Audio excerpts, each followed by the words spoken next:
Chickens are the most populous bird on the planet. There are 23 billion of them at any given time. That's 10 times more than any other bird. It's an astonishing achievement for a bird that originated as a small, wild jungle bird in Southeast Asia.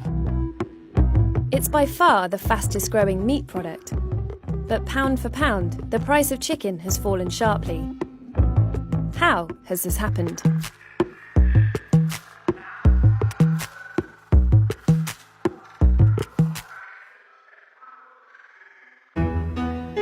This farm is at the forefront of a technology revolution that has drastically changed chicken farming.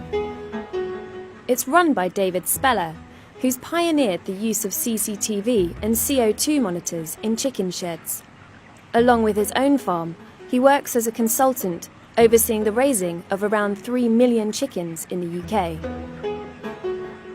You can't get away from the scale. There are 45,000 birds in this barn, managed by one computer. 2 men will run 200,000 birds for me.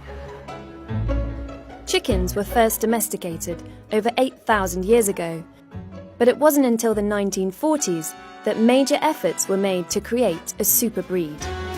The Chicken of Tomorrow competition in America would change chickens forever.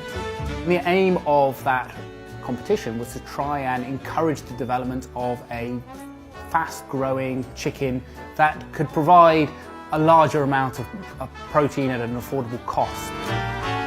The success of the contest proves conclusively that it is possible to breed chickens with superior meat-type characteristics.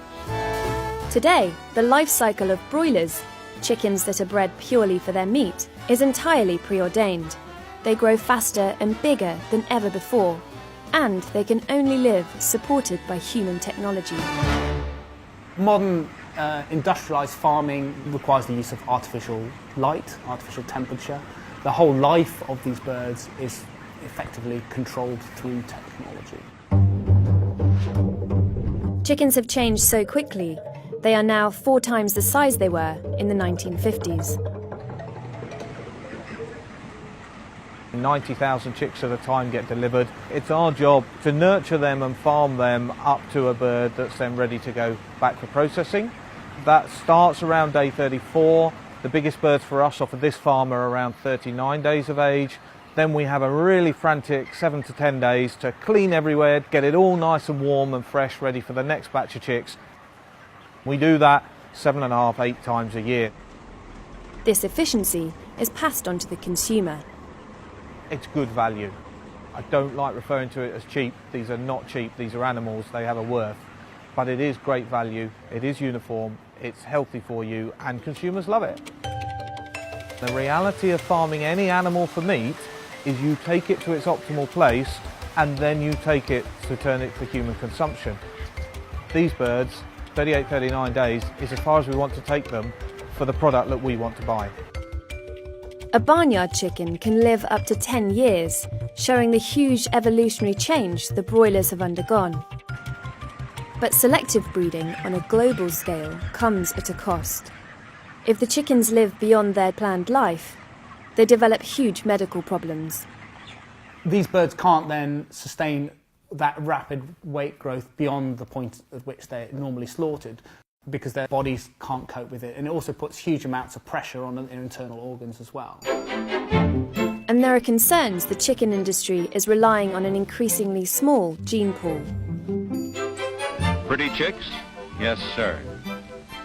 Alike as 2 peas in a pod. If all of these chickens have the same genetics, they're all fed the same food, they're actually very vulnerable to diseases that come in because they're all identical. So if one bird is affected, all the birds will be affected. Keeping chickens in battery cages was banned in the EU in 2012. But some people want to create better lives for broiler chickens. Free-range birds have more access to open-air runs, while organic chickens are typically free from antibiotics, hormones, and other synthetic chemicals. Organic chickens get to live the longest, 81 days compared to intensively reared birds, which live between 35 and 40 days. free-range chickens get the most access to open-air runs. But when it comes to living space, organic and free-range fare far better than intensively reared birds, where as many as 17 adult birds live in a single square metre. Organic farming might offer animals a greater quality of life, but consumers are largely driven by cost. And in an average UK supermarket, an intensively reared chicken costs several times less than its free-range or organic cousins. You are talking significant cost difference, and I think that's why we see the demand is not there. If the demand was there, we'd all be doing it. Over 95% of broiler chickens are intensively reared in the UK. Organic and free-range chickens make up the rest. So what's key for me in being a farmer of chicken is to understand what the consumer wants to buy. We are purely market-driven. For as long as shoppers want cheap and plentiful chicken, they will continue to be bred ever more intensively.